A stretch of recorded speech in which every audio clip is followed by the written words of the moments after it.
Përshëndetje të nderuar teleshikues, do të jemi së bashku në edicionin e pasdites këtu në valët e televizionit Kombi. Ministria e Mbrojtjes Mimi Kodheli kërkoi krye prokurorit Adriatik Llalla të bëjë të ditur periudhën që bëhet fjalë për trafik droge të forcave të armatosura. Reagimi vjen një ditë pas deklaratës së krye prokurorit shqiptar. Ministria e Mbrojtjes Mimi Kodheli ka reaguar mbi deklaratën një ditë më parë të krye prokurorit Adriatik Llalla rreth hetimeve për përdorimin e infrastrukturës ushtarake në trafikun e drogës. Kodheli kërkon Llallës të bëjë të ditur për cilën periudhë bëhet fjalë. Falenderoj prokurorin e përgjithshëm për përgjigjen pozitive që i ka dhënë kërkesës tonë për të investiguar. Doja vetëm ta pyesin prokurorin e përgjithshëm për cilën periudhë bëhet fjalë. Ju falenderoj. Ju siguroj edhe një herë që bazuar në të gjithë aktivitetin, informacionet që ne kemi pasur, investigimet që kemi pasur, forcat e armatosura nuk janë pjesë. Akuzat e forta të opozitës për përfshirje të forcave të armatosura në Republikën e Shqipërisë në trafikun e drogës, që kryej sipas saj në rruga ajrore, detyruan mazhorancën të kundërpërgjigjej ashpër. Ashpërsimi i akuzave mes palëve politike bëri që Ministria e Mbrojtjes të bllokonte me blloqe betoni dhe aerodrome të tjera në vend, si Lumalasin në Korçë, apo dhe aerodrome të tjera që vijojnë të administrohen nga forcat e armatosura.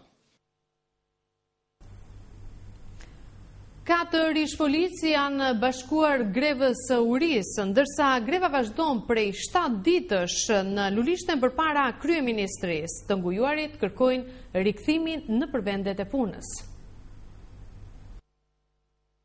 Të larguarit nga administrata vijojnë prej 7 ditësh greve në urisë në çadrat e ngritura në Lulishten pranë godinës së kryeministrisë, duke kërkuar rikthimin në punë.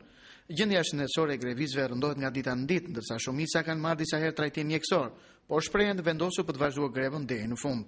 Me ditën e sotme, grevisti Edmond Idrizi pati probleme shëndetësore, ai u dërgua me një në spital për të marrë mjekimin e nevojshëm. Përfaqësuesi i shoqatës së policëve në lirim 2013 tha se grevës së urisë do t'i bashkohen edhe 4 policë të larguar nga puna: Ismail Elezi, Qamil Zhgaba, Shefki Lushaj dhe Bledar Kruja, të cilët kërkojnë rikthimin në detyrë. Shoqata e policëve në lirim pretendon se 650 punonjës policie janë larguar nga puna në kundërshtim me ligjin dhe të gjithë kanë përfituar nga gjykata administrative të drejtën për t'u rikthyer në detyrë. Zëvendës prokurori i përgjithshëm i antimafjes italiane mandoi, tha se nuk kishte pasur informacion për avionët që bëjnë trafik droge. Ai premtoi se do t'i shtyjë hetimet më tej nëse prokurori i Milanos i vërteton se ka patur raste të trafikut të drogës nga Shqipëria në Itali. Interesimi të mediave shqiptare për më shumë informacione në lidhje me çështjen e Divjakës, ku një avion me pilot italian tentoi të trafikonte drogë, ju përgjigj zëvendës prokurori i përgjithshëm i antimafjes italiane Francesco Mandoi. Mandoi u shpreh se nuk kishte pasur informacione për këtë çështje dhe për avion të tjerë që bëjnë trafik droge.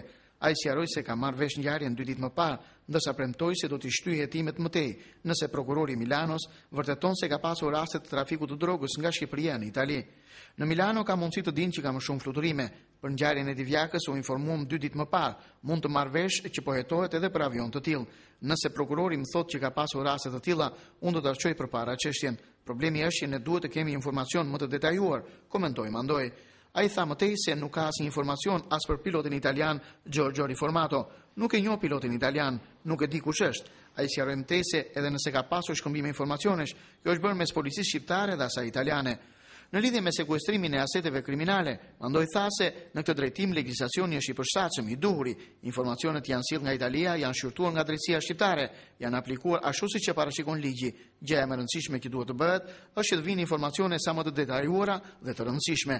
Më herët, zëvendës prokurori antimafjes së Italisë, Francesco Mandoi, ishte pranishëm në takimin e prokurorëve të përgjithshëm të rajonit, ku apeloi për më shumë bashkëpunim mes prokurorive të vendeve të rajonit, por edhe më gjerë me qëllim luftën ndaj krimit të organizuar. Avioni i rënë Divjak është kthyer në objekt turistik, jo vetëm për të rriturit, por edhe për fëmijët. Këta të fundit po zhvillojnë ekskursion jo në vendet historike të vendlindjes, por në rrërën e Divjakës, ku ndodhet dhe avioni në fjalë. Avioni i rënë në rrërën e Divjakës është kthyer jo vetëm në objekt turistik, por dhe vend ekskursioni për fëmijët të shkollave. Këta të fundit nuk po zhvillojnë ekskursione në vende historike, kulturore apo antike, por zgjedhin pikërisht avionin e Divjakës për të zhvilluar ndoshta dhe ekskursione të planifikuara. Ky është avioni që shkaktoi dhe që po shkakton mjaft polemika, por siç e shikoni, ai është kthyer tashmë në një relike. Nuk e dinte që një ditë prej ditësh do të kthehej dhe në objekt ulumtimi dhe për këta fëmijë shqiptar, të cilët ekskursionet tashmë i organizojnë në Bregdet për të njohur edhe me këtë avion dhe nuk shkojnë në qendrat arkeologjike. Pra, në fundit, nëse politika grindet për këtë avion, fëmijët vinë dhe nxjerrin fotografi dhe zhvillojnë ekskursione pikërisht përballë këtij avioni. Këta janë një pjesë e fëmijëve të shkollave nëntëvjeçare në rrethin Lushnje. Kanë zgjedhur avionin për ekskursion, ndërsa pohojnë se ishin kurreshtar ta shikonin nga afër këtë objekt që për javësh po zhurmon nëpër media, politikën dhe rrjetet sociale në Shqipëri. Kena ardhur për ekskursion për të parë avion e rrëzuar, ishim shumë të interesuar për këtë avion, po tani që e pam nga afër, na dëshira na u largua. Që ta shohim më mirë, edhe ta shikojmë në afër edhe të bëjmë foto dhe në deti dhe në avion. Ne bëjmë ekskursion në detin e Divjakës dhe në përmësim dhe për të parë avione dhe bëjmë sa më shumë foto. Neve erdhëm në Kastile sot për të parë avionin në drejt, se në përslagu nuk në duke se. Kreu i Bashkisë Divjak, Fredi Kokoneshi, pohon se Divjaka nuk ka asnjë lidhje me këtë avion, i cili pa dashur është kthyer në relike turistike. Ai fton turistët të njihen me resurset e vërteta që afron Divjaka, masivin pyjor, prodhimet e bollshme bujqësore, lagunën dhe plazhin e saj. Absolutisht nuk më vjen mirë që pse duhet fokusohet me të madhe Divjaka.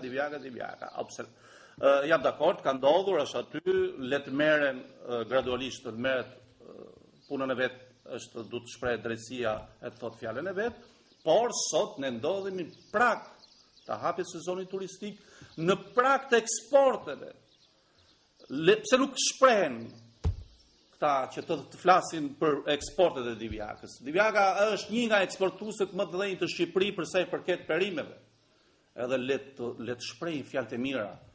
Edhe në këtë pikë unë jam i shqetësuar që nuk dua të dëgjoj fokusin e Divjakës në lidhje me trafiku, sepse perimet tona do eksportohen në të gjithë Europën.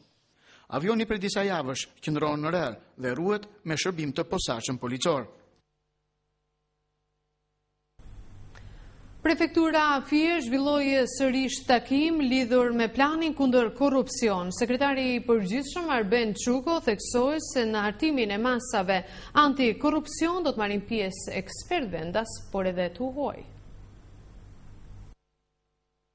U zhvillua ditën e sotme takimi i dytë mbi hartimin e planit të veprimit kundër korrupsionit 2014-2017 nga Prefektura Fier. Sekretari i përgjithshëm i Prefekturës Fier Arben Çuko në fjalën e tij theksoi se procesi i hartimit të masave antikorrupsion do të asistohet nga ekspertë vendas dhe të huaj, të cilët në bashkëpunim me specialistë të institucioneve vendore do të punojnë për hartimin e këtyre masave. Përparësia e qeverisë në këtë fushë përkon më së miri me kushtëzimet e vendosura nga Bashkimi Evropian për marrjen e statusit të vendit kandidat nga Shqipëria. Lufta kundër korrupsionit është një ndër 5 pikat që vendi ynë këshillohet të ndjekë me përparësi për marrjen e statusit të vendit kandidat. Po kështu, parandalimi dhe ndëshkimi i korrupsionit është një detyrim që rrjedh nga aderimi i Shqipërisë në institucionet ndërkombëtare në luftën kundër korrupsionit, si Konventa e Kombeve të Bashkuara kundër korrupsionit, Konventa penale e Këshillit të Evropës kundër korrupsionit, Konventa civile e Këshillit të Evropës kundër korrupsionit. Në përgjigje të nevojave të reale të vendit për zhvillimin dhe pritshmërinë të ligjshme të publikut dhe partnerëve të ndërkombëtar, qeveria synon të ndërmarrë një përpjekje frontale në luftën kundër korrupsionit. Në këtë takim morën pjesë drejtuesit e institucioneve vendore si dhe ekspertë të fushës antikorrupsion. Banorët e zonës Libofshës nuk furnizohen me ujë të pishëm, ndërsa të tjerët furnizohen vetëm 2 orë në ditë. Ata ankohen se uji është i rënd për shkak të fushës së mbetjeve urbane që ndodhet afër puseve të ujit. Prej shumë vitesh një pjesë e mirë e banorëve të fshatit Libofsh, një nga më të mëdhenjtë të kësaj komune, për rreth 11.000 banorësh, nuk furnizohen me ujë të pishëm. Sikur të mos mjaftonte ky fakt, edhe pjesa tjetër e banorëve jo vetëm furnizohen vetëm 2 orë në ditë, por sipas tyre uji që vjen në përqezma është i papishëm. Po sipas banorëve uji është i rëndë dhe nuk mund të konsumohet. Shkaki i kësaj gjendje, thon banorët, është ekzistenca e fushës së mbetjeve urbane pranë Pusit që furnizon këtë fshat me ujë të pishëm. Mbetjet e shumta depozitohen dhe digjen fare afër puseve të ujit dhe sipas pretendimeve të banorëve, kjo sjell ndotje të shtresave ujore. Tani nuk është i pishëm, themi atë që është, jo se duken pa pastërtira, gjëra kështu. Është i pastër, po është pak i rënd. Libofsha brenda po të flas nuk ka ujë të pishëm. Dhe rreth e qartë po flas për Libofsha nuk ka ujë të pishëm. Kjo edhe para 15 vjetë që është bërë i Salim tubët janë bërë mizerabël, janë bërë nga nafta andej me çmim. Ke parasysh u morën që andej dhe u vun këtu, por nuk u përdor asnjëherë ujë për të pirë. Atëre, tek basini ujit grumbullohen dhe mbetjet urbane. Po, edhe ja llogaritë ti, pijet ai ujë pastaj dhe sikur të ketë, ai nuk pijet sepse ai janë mbetjet të asoj atje, të pislejët e shtëpive, pastrimit, grumbullohen atje, kështu që s'ka. Në komunën Libofsh, askush nuk je përgjigje. I kontaktuar me telefon, kreu i komunës Libofsh është përgjigju gazetarëve se ka një vendim këshilli për këtë fushë, mbetjesh urbane. Po sipas tij nuk është konstatuar ujë ndotur sipas analizave të kryera. Nga ana tjetër ai ka shtuar se fshati furnizohet me ujë sipas një grafiku të përcaktuar, ndërsa po merren masa për të furnizuar me ujë të pishëm dhe pjesën tjetër të banorëve që prej vitesh nuk janë futur në rrjetin e ujësjellësit. Nxënësit e klasave të para të institucionit arsimor jo publik Flatrat e Dijes përjetuan festën e abetares. Vogëlushët nëpërmjet një buqete shumë ngjyrshme me këngë e recitime përcollën tek të pranishmit kontributin e këtij institucioni arsimor jo publik në edukim dhe dije. Nxënësit e klasave të para të institucionit arsimor jo publik Flatrat e Dijes festuan në ambientet e teatrit Bylis festën e abetares. Nëpërmjet një aktiviteti madhështor, vogëlushët përcollën te të pranishmit një buqet me këngë recitime. Drejtoresha e shkollës 9-vjeçare Donika Jorgaçi në fjalën e saj falenderoi prindërit, të cilët ju besuan stafit të mësuesve edukimin e fëmijëve të tyre. Sa fëmijë që shikoni ju sot në sallë janë krejt të veçantë. Këta fëmijë sot janë në botën e tyre. Këta fëmijë sot mezi presin që të shpalosin përpara nesh të tëra dijet e fituara deri tani.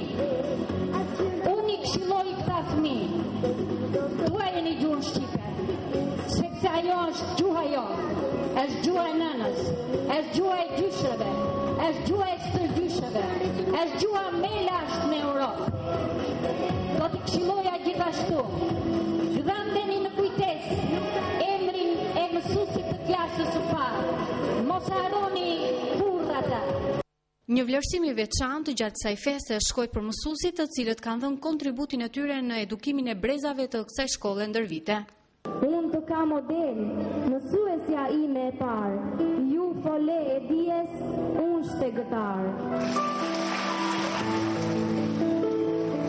Mësuesja ime dashur, e klasës së parë, le të shkoj vite, ti për mua mbetesh margaritar.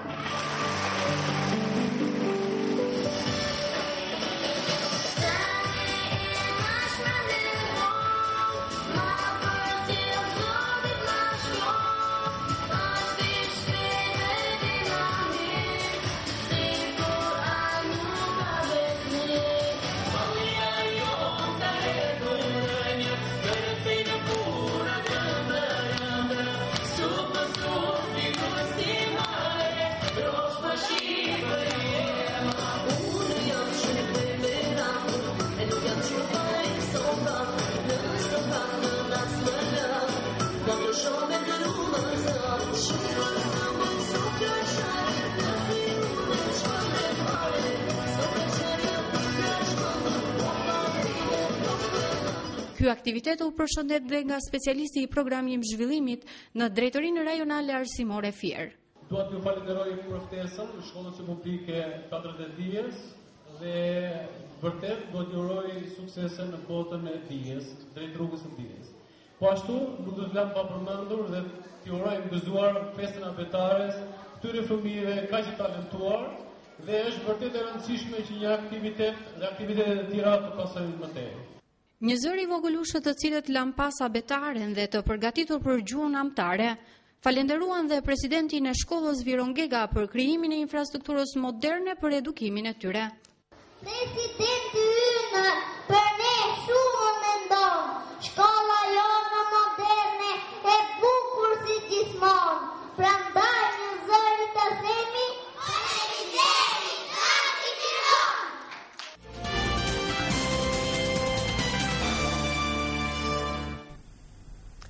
Lëm pas zhvillimet në vend dhe kalojmë në arenën ndërkombëtare, zgjedhjet e fundit për Parlamentin Evropian vazhdojnë të shkaktojnë tronditjen politik. Pas dorëheqjes kryeministrit të Belgjikës, presidenti i Francës ka thënë se duhet rishikuar politika e BE-s.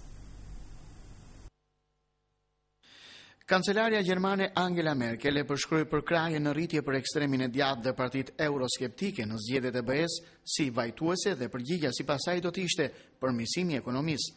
Tre të mëdhenjtë e Parlamentit Evropian, Qendra e Djathtë e Majt dhe Bloku Liberal, ende përbëjnë shumicën, por kanë humbur vende të cilat u kanë kaluar partive që janë zotuar të reduktojnë pushtetin e BE-s apo ta shfukizojnë atë tërësisht.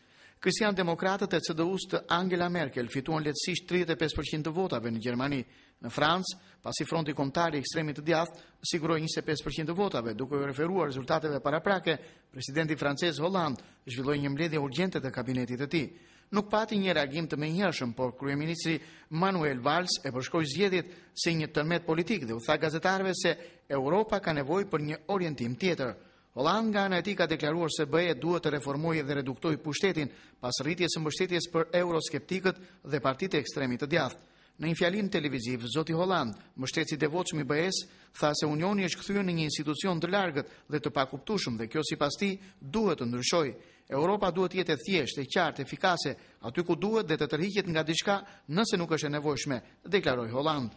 Ai tha gjithashtu se Unioni e ka kaluar krizën e Eurozonë, por me çfarë çmimi? Me disa masa që kanë quar në dekurajimin e qytetarëve.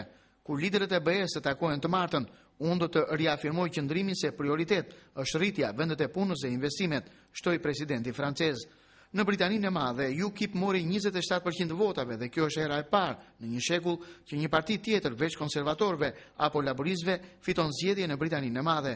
Kryeministri britanik David Cameron, partia e cilit humbi 7 vende nga këto zgjedhje, tha se votuesit janë thellësisht të zhgënjur me Europën dhe se mesazhi tashmë u mor dhe u kuptua.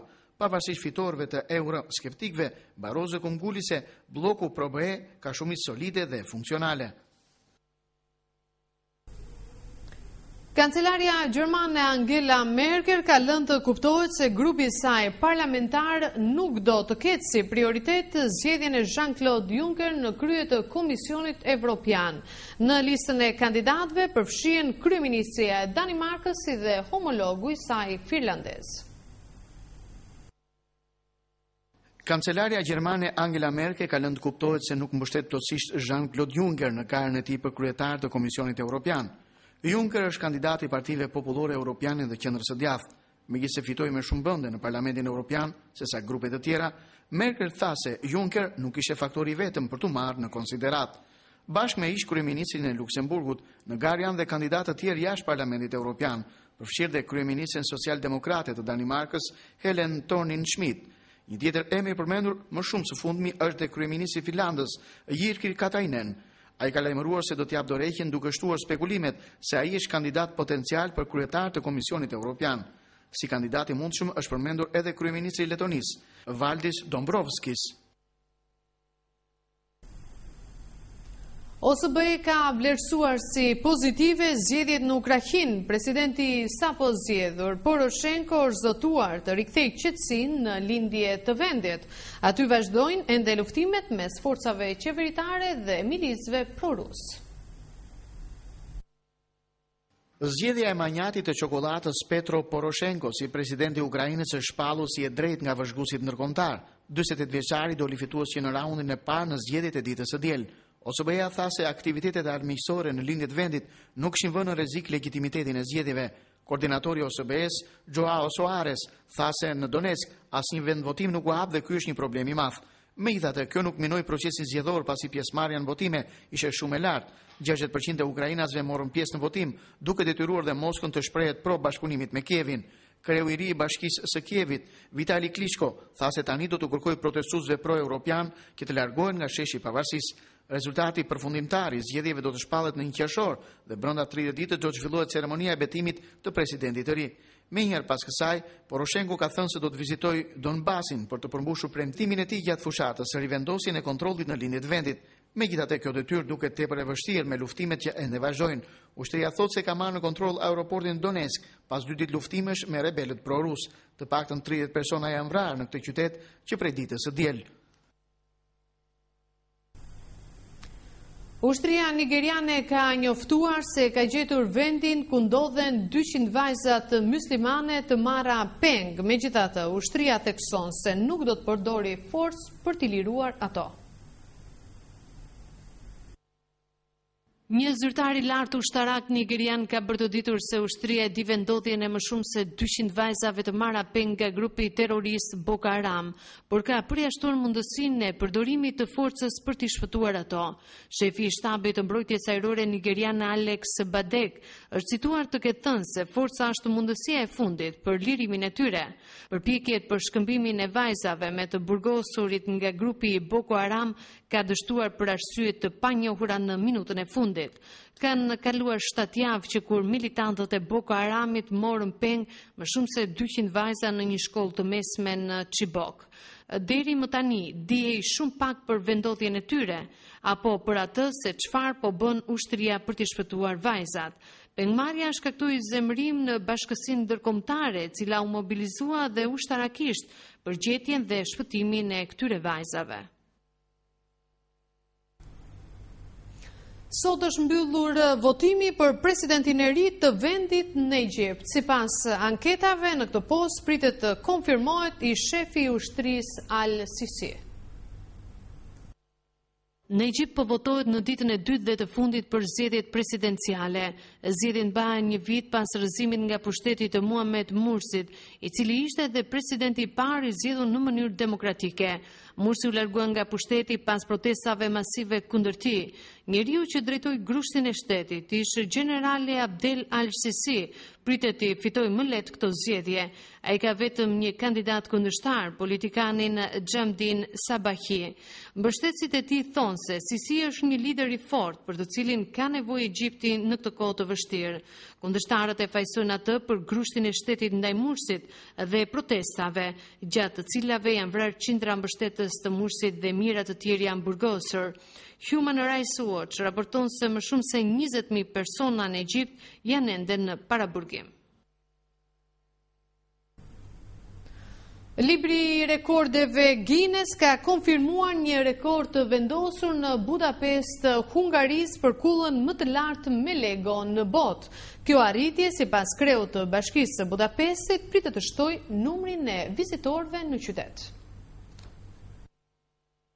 Një rekord i ri botëror është vendosur në Hungari për kullën më të madhe me tulla Lego. Kulla është 34.76 metra e lartë dhe ka hyrë tashmë në librin e rekordeve Guinness. Kulla u ndërtua nga disa nxënës shkollash me rreth 500.000 tulla Lego. Me pak centimetra më e lartë, ajo ka arritur t'i marrë titullin e rekordit të kullës së ndërtuar në Milltown të Delawareit në SBA. Kulla me tulla Lego u ndërtua pranë bazilikës së Shën Stefanit në Budapest. Kryetari i Bashkisë së qytetit tha se ky rekord mund të ndihmojë në promovimin e Budapestit në botë. Një bostan 43 kg është kurorëzuar si më i rëndi në botë. Ai është prezantuar në festivalin e bostanit mbajtur në Pekin. Më shumë se 15 bostan dolën në finalen e garës së përvitshme që ndahet në 4 seksione për peshën, ngjyrën, ëmbëlsinë dhe formën. Një juri ekspertësh nga gjithë Kina në mendimin e tyre profesional.